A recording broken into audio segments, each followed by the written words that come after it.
오늘도 함께 영상으로 예배하는 여러분에게 하늘의 신실한 은혜와 평강이 함께 하시기를 주의 이름으로 축복합니다. 5월 1일 원래 예정대로라면 교회에 모여서 이렇게 월삭 새벽 기도회로 모여야 되는 날임에도 불구하고 이렇게 영상으로 함께 예배하게 되었습니다. 함께 예배하는 여러분에게 5월 한 달이 또 여러분의 삶에 주신 기업과 여러분의 자녀들에게 하늘의 놀라운 은혜와 평강과 축복이 함께 하시기를 바라겠습니다. 오늘은 찬송가 315장 신명기 12장 1절로 7절 말씀을 우리가 함께 나누겠습니다. 오늘은 특별히 하나님께서 기뻐하시는 예배가 무엇인가를 함께 생각하려고 합니다. 지금 우리가 이렇게 교회에 모여서 예배를 드리지 못하고 이렇게 가정에서 예배를 드리지만 우리가 드리고 있는 이 예배가 가정에서 드리는 예배이건 교회에 모여서 드리는 예배이건 어느 곳에서 드리는 예배이건 과연 하나님께서 기뻐하시는 예배인가, 그리고 하나님께서 연락하시는 예배인가, 우리가 이런 부분에 좀 관점을 가지고 오늘 말씀 함께 살펴보려고 합니다. 무엇보다 하나님께서 기뻐하시는 예배는 하나님 중심의 예배라는 것입니다. 오늘 4절 말씀 보니까 너희의 하나님 여호와께는 너희가 그처럼 행하지 말고, 그는 누구냐면 가나안 족속들입니다. 가나안에 살던 원주민들인데 그처럼 행하지 말라고 하는 말은 무슨 말인가? 2절 3절 말씀 보게 되면 세 가지 말씀하고 있습니다. 2절 말씀, 너희가 쫓아낼 민족들이 그들의 신들을 섬기는 곳은 높은 산이든지 작은 산이든지 푸른 나무 아래이든지를 막론하고 그 모든 곳을 너희가 마땅히 파멸하며, 3절, 그 제단을 헐며 주상을 깨뜨리며 아세라상을 불사르고 또 그 조각한 신상들을 찍어 그 이름을 그곳에서 멸하라 그랬습니다. 지금 가나안 족속들이 행하고 있는 세 가지 중요한, 하나님 보실 때 참으로 은혜가 되지 않는, 하나님 보실 때 악이라고 생각되는 세 가지는 뭐냐면 그들은 우상을 섬기고 있다는 것이고요. 그리고 그들의 섬기는 우상은 사람의 손으로 조각한 것들이고요. 더 나아가서 그들이 우상 섬기는 것조차도 사실은 자기들 편의대로, 자기들이 편리한 대로 장소를 정하여 그들이 이제 우상을 섬기고 있다 하는 이야기입니다. 이스라엘 백성들이 가나안 땅에 들어가면 지금 이 가나안 족속들처럼 그렇게 우상을 섬기듯이 하나님을 섬기는 것이 아니라, 자기들 편한 대로 자기들 손으로 만든 것이 아니라 참 신이신 하나님만을 예배할 때 하나님께서 기뻐하실 만한 예배, 하나님께서 받으실 만한 예배에 집중하자는 거예요. 다시 말씀드리면 오늘 4절에서 너희가 그처럼 행하지 말고 하는 이 말씀은 가나안 족속들이 우상을 섬기는 방식대로 섬기지 말고 참신이신 하나님을 참된 마음 가지고 참된 예배로서 하나님을 섬기라, 이렇게 말씀드릴 수가 있는 것입니다. 사실 우상을 섬긴다고 말할 때 우리가 우상에 대해서 여러 가지 얘기합니다만은 무엇보다도 하나님이 아닌 것을 하나님처럼 대하는 것이잖아요. 하나님이 아닌 것을 하나님처럼 집중하고 하나님의 자리에 갖다 놓고 하나님처럼 대하는 것, 그것이 무엇이든 오늘 우리에게 있어서는 우상이라는 것입니다.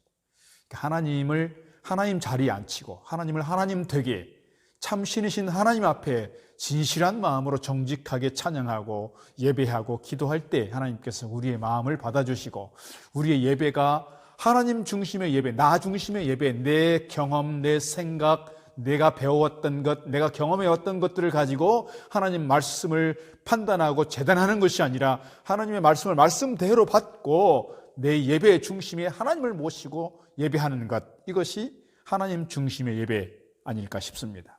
예배는 하나님 중심이어야 합니다. 그래야 하나님께서 기뻐하시고 그래야 하나님께서 받으시는 예배인 줄 믿습니다. 다른 무엇이 하나님의 자리를 대신할 수 없습니다. 내가 그 자리를 대신할 수 없고, 세상의 물질이 그 자리를 대신할 수 없고, 세상의 문화와 습관과 세상의 가치가 그 자리를 대신할 수 없습니다. 하나님이 하나님 되도록 섬기는 것, 하나님을 하나님 자리에 앉혀놓고 하나님을 모시고 예배하는 것, 이것이 하나님께서 기뻐하시는 하나님 중심의 예배인 줄로 믿습니다. 두 번째, 하나님께서 기뻐하시는 예배는 어떤 예배인가? 헌신이 있는 예배를 가르치고 있습니다. 하나님 앞에 나올 때 하나님께 은혜 받는 것 중요합니다. 하나님께서 복을 누리는 것 중요합니다. 그러나 우리가 하나님 앞에 예배 자리에 나올 때 우리의 마음을 다하여 드리는 예물이 있어야 하고 헌신이 있어야 하고 드림이 있어야 한다는 겁니다. 오늘 6절 말씀 보게 되니까 번제, 제물, 11조, 거제, 서원제, 낙헌예물, 소와 양의 처음 난 것들을 드릴 것이라고 이렇게 말씀하고 있습니다. 예배를 통해서 우리가 받는 은혜가 있지만 그 하나님의 은혜를 기억하면서 우리가 하나님 앞에 나올 때 이러한 예물을 준비하여 나오는 것, 이것이 우리에게 필요하다, 이렇게 말씀드릴 수가 있습니다. 우리 교회가 약 3년쯤 전부터 사실은 이렇게 교회에서 온라인으로 송금할 수 있도록 그렇게 계좌를 개설을 하고 주보에 이렇게 계좌번호를 올리고 있습니다. 코로나19 때문에 많은 분들이 이 온라인 헌금으로 이렇게 함께 참여하게 돼서 감사하고요. 우리가 온라인으로 헌금을 하면서 헌금을 드리든 또 교회에 나와서 예배를 드리면서 헌금을 드리든 예배를 드릴 때, 예물을 드릴 때 있어서 중요한 것은 우리의 마음이다, 이렇게 말씀드리고 싶습니다. 우리의 마음이라고 하는 것은 곧 믿음이라고 말씀드릴 수가 있겠죠. 우리가 헌금 얘기를 할 때 주님께서 두 분에 대해서 칭찬하신 장면을 우리가 기억하게 됩니다. 한 분은 주님께서 성전 입구에서 헌금궤에 연복궤에 헌금을 하고 있는 사람들을 아마 지켜보고 계시던 것 같습니다.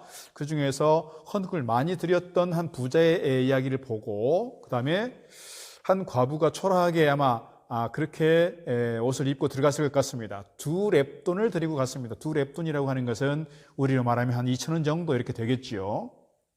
그런데 주님께서 2렙돈을 드리고 들어갔던 그 과부에 대해서 칭찬하고 있습니다. 또 주님께서 칭찬하신 분 또 한 분 있습니다. 누구냐면 주님께서 이제 거의 마지막 고난주간을 앞두고 마지막 이제 베다니를 지나갈 때 그곳에서 주님 발 앞에 300데나리온어치의 큰 향유를 깨뜨렸던 그 한 여인에 대해서 우리가 마리아라고 보통 얘기합니다만 그 마리아에 대해서 칭찬하고 있는 장면 보게 됩니다. 중요한 것은 마음이라고 하는 거예요. 마음은 곧 믿음이라고 하는 것이고요. 사실은 제가 간혹 이렇게 헌금은 마음이라고 말씀 자꾸 드리는 것은 우리가 헌금을 적게 해도 된다고 하는 그런 의미가 아니라 헌금은 우리의 믿음을 표현한다고 하는 측면에서 하나님께서 내 마음에 감동할 때 우리의 그 감동을 따라서 최선을 다해서 드리는 그 마음이 우리에게 필요하다는 것입니다. 오늘 주님 앞에 향유 옥합을 깨뜨렸던 그 마리아의 형편과 사정을 보면 사실은 그것을 깨뜨리기 어려웠을 것입니다. 그러나 하나님께서 성령을 통해서 그의 마음에 감동을 주셨고 그가 주님 앞에 아낌없이 쏟아붓고 싶은 감동이 와서 그렇게 했을 때 주님께서 그를 칭찬하고 있는 걸 볼 수 있습니다. 우리가 중요한 것은 뭐냐면 액수가 중요한 것이 아니라 마음이 중요하지만 우리가 우리 마음 가운데 감동이 왔을 때 그것이 우리에게 부담이 될 수도 있습니다. 그러나 그것이 하나님께서 기뻐하시는 일이라면 그리고 하나님께서 나를 감동하셔서 나로 하여금 필요한 일이라고 한다면 우리가 최선의 마음을 가지고 주님 앞에 드릴 수 있을 때 하나님께서 그 예물을 또 그 예배를 기뻐하실 것이라 그렇게 생각합니다. 요즘 코로나19로 인해서 가정에 재정적인 부담이 많아지고 있는 상황입니다. 그럼에도 불구하고 하나님 앞에서 드리는 정직한 11조 헌금에 대하여 하나님 주신 감동이 있을 때 이 감동을 물리치는 것이 아니라 외면하는 것이 아니라 큰 믿음을 가지고 정성을 가지고 헌신할 수 있기를 바라겠습니다. 그럴 때 하나님께서 채워주시고 하나님께서 우리에게 더 풍성하게 인도해 주실 줄로 믿습니다. 그래서 세 번째 생각할 것은 그래서 하나님께서 기뻐하시는 예배를 드릴 때 하나님께서 우리에게 더 큰 은혜와 복을 주신다는 거예요. 7절에 이렇게 말씀합니다. 거기 곧 너희의 하나님 여호와 앞에서 먹고 너희 하나님 여호와께서 너희의 손으로 수고한 일에 복 주심으로 말미암아 너희와 너희 가족이 즐거워할지니라 그랬습니다. 하나님께서 기뻐하실 만한 예배를 드릴 때 그렇게 헌신하며 섬길 때 하나님께서 우리를 그냥 두시는 것이 아니라 우리의 손으로 행하는 일들마다 복을 주시고 우리 자녀들을 선한 길로 인도하시고 우리의 마음을 평안하게 인도해 주실 줄로 믿습니다. 우리 하나님 앞에 드리는 예배를 통해서 하나님 앞에 깊이 나아갈 때 우리의 마음 가운데 슬픔이 기쁨으로 부족함이 풍부함으로 눈물이 웃음으로 변화되는 축복이 우리에게 임하게 될 줄로 믿습니다. 사랑하는 성도 여러분, 지금 우리가 하나님 앞에 예배를 드리고 있습니다. 이 예배가 하나님께서 기뻐하시는 예배, 하나님께서 연락하시는 예배, 하나님께 온전히 드려지는 예배 될 수 있기를 바라겠습니다. 우리의 예배가 늘 하나님을 기쁘시게 하고 연락하는 예배가 됨으로 말미암아 하나님의 은혜와 복을 함께 누려가는 거룩한 통로 될 수 있기를 바라겠습니다. 올 한 달 동안도 우리가 예배에 집중하는 가운데 하나님의 더 큰 은혜와 복을 누려가는 저와 여러분 그리고 가정과 우리 모든 자녀손들 되기를 주의 이름으로 축복합니다.